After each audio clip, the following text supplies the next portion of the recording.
welcome in to be our guest. And I think really, I see this one as to your health as far as our segments. And Carl Schmidt, you are with the Herb Shop. That's your shop. That's your baby. Right. And you just made a recent move. Let's be sure that our audience knows about that. So we've got a newly remodeled space at 8161 Vaughn Rd, real close to where we were for 15 years, but it's just a little newer, fresher look.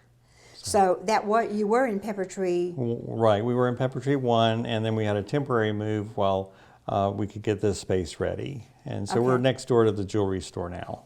Oh, okay. So you're the same vicinity. Right. So you're not going to be very far if you're used Real to going close, to see yes. you. Okay. Yes. Well, we were talking earlier, half of the people we know have that awful sinus infection, that hideous cough that has hung on forever, and that post-nasal drip. Right. And so there have to be things that are healthy and natural. And I would love for you to share some of that with our audience. Thank you. That's how I got started with nutrition and herbal medicine. Is I had been really sick with a bacterial infection, and it really compromised my immune system. And I went to the doctor with bronchitis, then I went back with other things, and it seems like I was going to the doctor almost every month, and I was in my early 30s, and it just was frustrating that the doctor didn't really give me a plan of action to build my immune system. It was just such a foreign concept back then. And so I really asked the doctor, what do I do to be healthier and to get through these seasonal allergies and when there's pollen and dust storms? And he goes, we'll just medicate each time you come in and something's bound to work. And I just didn't like that answer. I felt like the body lives and breathes on nutrients. If you have a house plant, you've got to water it. If you've got a pet, you've got to feed it. Yep. And if you don't give in things that can produce better results, you're going to get worse results. And so that's how I started into wellness and natural health, and that's when we opened our first store. To give people choices of how to manage their health and how to manage their expectations and understand what nutrients are accomplishing. Because the nutrition we have today is our body parts and body functions in the future. It's not just a pill for an ill, it's actually making things work. So when it comes to respiratory and sinus and allergies, there are some adjunct things. We have nasal rinses and nasal washes. I don't really like repetitive salt-based, saline-based, because if it's done too often, it can dry the sinuses and actually make little cracks, if you will, where bacteria could harbor or other viral or other invading organisms. And then the dust and pollen can irritate those cracks and crevices in the sinuses. So we recommend using a type of silver that's a nanoparticle technology and using that. So it's going to disinfect and clear. As far as supplements, there's a number of things that like fennel is an herb that can help. There's marshmallow, there's hydrangea. There's types of herbs that help the lymphatic system move congestion. So a runny nose can be that the lymph nodes got too full too quickly, and so instead of running through the lymphatic system, which we really take for granted, we just start to have the runny nose and sneezing from that irritation.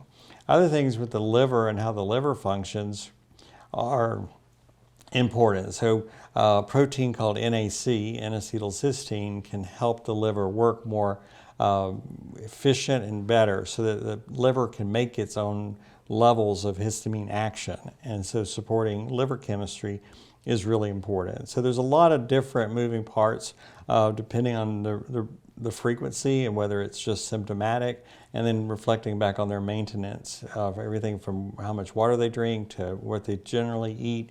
Some foods increase mucus in our body, particularly dairy and cheese. Right. So it's important to stay well hydrated, and we'll often want to resort to over-the-counter medication. The problem is I've seen people in an appointment, I review any medical records that they have, and I've seen people even in their 70s who daily took a type of respiratory medication just because the doctor said, well, just take it every day.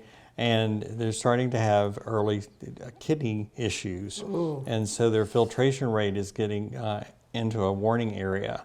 So many medications just are not intended to take indefinitely, and it's a clue when you have a symptom that maybe there's some areas that haven't been supported, like the lymphatics. Well, I think, and the body all works, it's a beautiful mechanism. So, and one thing affects another, and I think the people that I've talked to, tell me what you think would be a cough suppressant that is natural and something that would help with that post-nasal drip that everybody's got right now.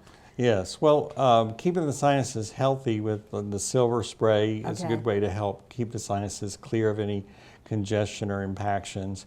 And then when it comes to the throat, elderberry, there's types of cherry extracts that have different medicinal applications to soothe the throat. Certain forms of zinc, zinc carnosine is real effective at helping the membranes heal faster. And then other things that support the immune system may go further into different herbs or vitamins, like vitamin C plays a big part. And vitamin C is a water soluble, and it's hard to maintain high levels. So eating citrus fruit is an economical way to keep those vitamin C levels. So the white blood cells are kind of like a Pac-Man in that old video game where they gobble up things. But the power in which they gobble is dependent on how much vitamin C. And if you're running low on vitamin C, you're not going to finish the fight. So that's a real big part of vitamin C. Can keep the immune system working correctly. That is good to know, and try to, eat your fruits, your citrus fruits.